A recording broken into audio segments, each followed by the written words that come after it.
Hello সবাইকে। বীরেন্দ্র টিউটোরিয়ালসের পক্ষ থেকে সবাইকে স্বাগতম জানাচ্ছি। আমি বীরেন্দ্রনাথ বর্মন। আশা করি আপনারা সবাই অনেক, অনেক ভালো আছেন। আজকে আপনাদের সাথে আমি এই যে সাপের বাসা নিয়ে হাজির হয়েছি।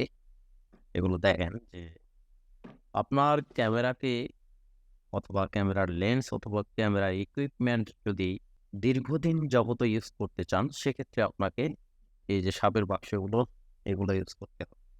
ঠিক আছে? এগুলো ইউজ না করলে আপনার ক্যামেরাতে ডাস্ট পড়বে, ফাঙ্গাস পড়বে, বিভিন্ন ধরনের সমস্যা হবে। তো আপনার ক্যামেরার কিভাবে যত্ন নিবেন, আপনার লেন্সের কিভাবে যত্ন নিবেন, সে বিষয়ে আজকে আমি টিউটোরিয়ালস তৈরি করছি। আমি এই ক্যামেরাগুলো প্রায় ২.৫ বছরের বেশি যাবত ইউজ করতেছি। এখন পর্যন্ত আমার কোনো ক্যামেরার সমস্যা হয়নি। তো চলেন আমি কিভাবে ইউজ করি সে বিষয়ে আপনাদের ডিটেইলসে বলি। যেকোনো আপনি প্রোগ্রামকে আসার পরেই যে দায়িত্ব আছে আপনার, সেটি হচ্ছে এইরকম আপনি মাইক্রোফাইবার টাওয়েল কিছুটা, ঠিক আছে? এগুলো আপনি সেই ইভেন্টেও নিয়ে যেতে পারেন। সেখানে হবে কি, এগুলো আবার লেন্সের ক্ষেত্রে না। এগুলো আপনার মনে করেন যে এমনি, এগুলো হচ্ছে এয়ার টাইট বক্স, ঠিক আছে? এই যে সাপোজ এই ক্যামেরাটি আছে। এখন কিভাবে আপনি ইউজ করবেন? এই টাওয়েলগুলোর মাইক্রোফাইবার টাওয়েলগুলোর হয় কি যে এগুলো অনেক স্মুথ হয়। মানে কোথাও আপনার স্পেস ফেলাবে। তো এক্ষেত্রে হবে কি যে দেখেন যে অনেক সময় হয় কি ইভেন্টে যাওয়ার পরে অনেক ধুলাবালি অথবা বৃষ্টির পানি অথবা অনেক কিছুই থেকে থাকে। সেগুলোর ক্ষেত্রে করবেন কি, এটা আপনি ইউজ করলে এভাবে মুছে ফেললে দেখবেন যে পরিষ্কার হয়ে যাবে। যেটা আপনার ক্যামেরার কোনো ক্ষতি করবে না। জাস্ট কিন্তু এদিকে আপনার লেন্সের ক্ষেত্রে আমি বলিনি। এখন হইল কি যে ২য় হচ্ছে আপনি যখন খাবার খাবেন, খাওয়ার পরে যে হাতে যে তেল লাগে থাকে, সেটি আপনাকে ভালোমতো পরিষ্কার করতে হবে। হাত আপনি ভালোমতো পরিষ্কার করার পরেই আপনি ক্যামেরায় হাত দিবেন।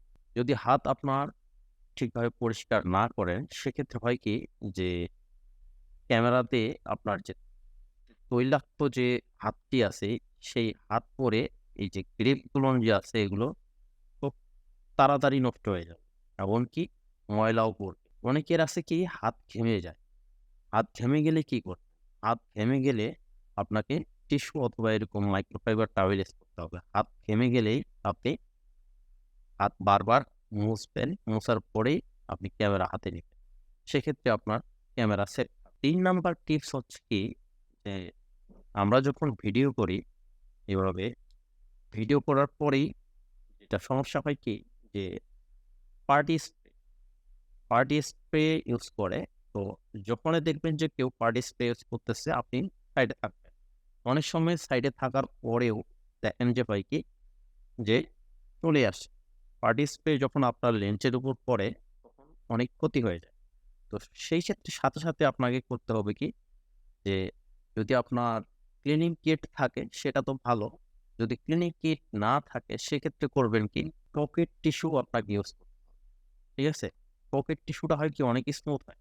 আবার আপনি ওই হাত ধোয়ার টাওয়েল, মানে যেগুলো টাওয়েল আছে অথবা টয়লেট টিস্যু আছে সেগুলো ইউজ করবেন না।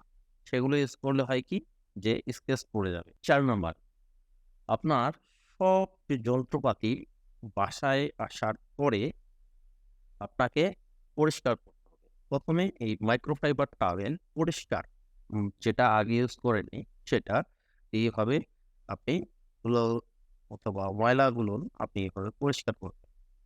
ঠিক আছে? করার পরে আপনি এভাবে রাখবেন। রাখার পরে আপনার ক্যামেরা পরিষ্কার করবেন। তারপরে সবকিছুই পরিষ্কার করার পরে আপনি রাখবেন। ঠিক আছে? রাখার পরে করবেন কি? এখন লেন্সের যে এই যে লেন্স আছে, এই লেন্সগুলো আপনাকে পরিষ্কার করতে হবে। এগুলো কিভাবে পরিষ্কার করবেন? যে ক্লিনিং কিট দিয়ে পরিষ্কার করবেন অথবা যেটা বললাম যে আপনার পকেট টিস্যু দিয়ে মুছলে অনেক ভালো পরিষ্কার হয়। ঠিক আছে? পকেট টিস্যু ইউজ করতে পারেন।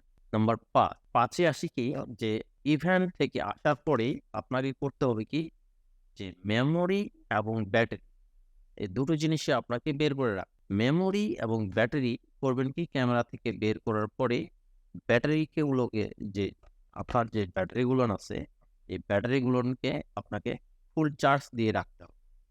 আপনারা যদি ইভেন্ট থেকে আসার পরে ব্যাটারি যদি ফুল চার্জ না করেন সেক্ষেত্রে ব্যাটারির কার্যক্ষমতা কমে যায়, ব্যাটারি ড্রেন হয়ে যায়। তাই ব্যাটারিগুলো আপনাকে ফুল চার্জ করে রাখতে হবে। তারপর আসি মেমোরি। মেমোরি খোলার পরে আপনি এটাকে পরিষ্কার করে রাখবেন যে আপনার ল্যাপটপ হোক অথবা ডেস্কটপে কপি করার পরে আপনি এটাকে ফরম্যাট দিয়ে সুন্দরভাবে আপনি আপনার এয়ার টাইট বক্সে রেখে দেবেন। এতে করে হবে কি আপনার মেমোরি সেভ। নাম্বার 6 এগুলো যখন আপনি এভাবে রাখবেন, রাখার পরে এই যে এই ধরনের সিলিকা জেল পাওয়া যায় যেগুলো আসলে জলীয় বাষ্প শোষণ করে বা পানি শোষণ করে এক কথায় বলতে গেলে। এগুলো হবে কি যে আপনার ক্যামেরা অথবা লেন্সে যদি কোনো জলীয় বাষ্প থেকে থাকে সেগুলো করবে কি শুষে নিবে। ঠিক আছে? সেটার জন্য এই সিলিকা জেল আপনাকে ইউজ করতে হবে। সিলিকা জেল আপনার বক্সে এভাবে রেখে দিলেই কাজ হয়ে যাবে। এতে করে আপনার লেন্সে ফাঙ্গাস পড়বে। নাম্বার 7 সব ইকুইপমেন্ট আপনার ব্যাটারি, চার্জার থেকে শুরু করে যত ধরনের ইকুইপমেন্ট আছে সবগুলোই আপনি এই মাইক্রোফাইবার টাওয়েল দিয়ে পরিষ্কার করে তারপরেই এই বক্সের ভিতর রেখে এভাবে আপনারা টাইট করে রাখবেন। ঠিক আছে? টাইট করে রাখার পরেই এই যে দেখেন এখানে আমি আমার সবগুলোই রাখছি।